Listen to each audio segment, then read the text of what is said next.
ನಮಸ್ಕಾರ, ನೀವು ನೋಡ್ತಾ ಇದ್ದೀರಾ ನ್ಯೂಸ್ ಫಸ್ಟ್ ಬೆಂಗಳೂರು ಲೈವ್ಗೆ ಸ್ವಾಗತ. ನಾನು ವಿದ್ಯೇಶ್ವರಿ. ಮೊದಲಿಗೆ ಹೆಡ್ಲೈನ್ಸ್.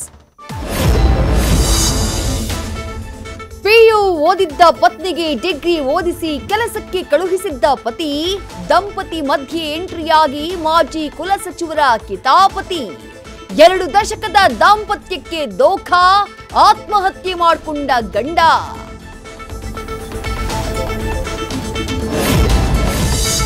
ಸಿಸೇರಿಯನ್ ವೇಳೆ ವೈದ್ಯರೇ ಮಾಡಿದ್ರಂತೆ ಕರುಳಿಗೆ ಡ್ಯಾಮೇಜ್. ಆಸ್ಪತ್ರೆಗಳಿಗೆ ಅಲೆದ್ರೂ ಉಳಿಯಲಿಲ್ಲ ತಿಂಗಳ ಬಾಣಂತಿ. ವೈದ್ಯರು ತೋರಿದ್ರ ನಿರ್ಲಕ್ಷ್ಯ, ಕುಟುಂಬದ ಕಣ್ಣೀರಿಗೆ ಹೊಣೆ ಯಾರು?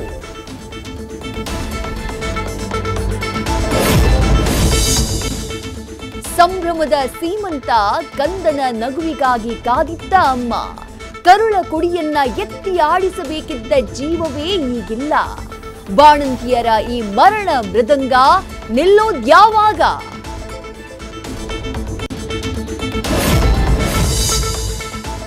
ಅಪ್ಪನಷ್ಟೇ ಅಲ್ಲ, ಮಗನೊಂದಿಗೂ ಕಿಲಾಡಿ ಶ್ವೇತಾ ಕಾಂಟ್ಯಾಕ್ಟ್. ಬಗೆದಷ್ಟು ಬಯಲಾಗ್ತಾ ಇದೆ.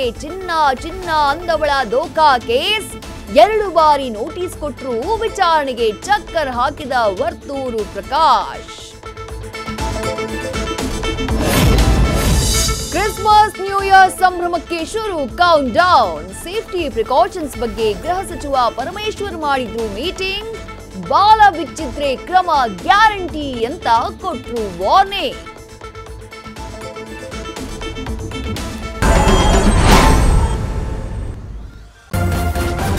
ನ್ಯೂಸ್ ಫಸ್ಟ್, ನಿರ್ಭೀತಿಯಿಂದ ನಿಮ್ಮ ಪರವಾಗಿ.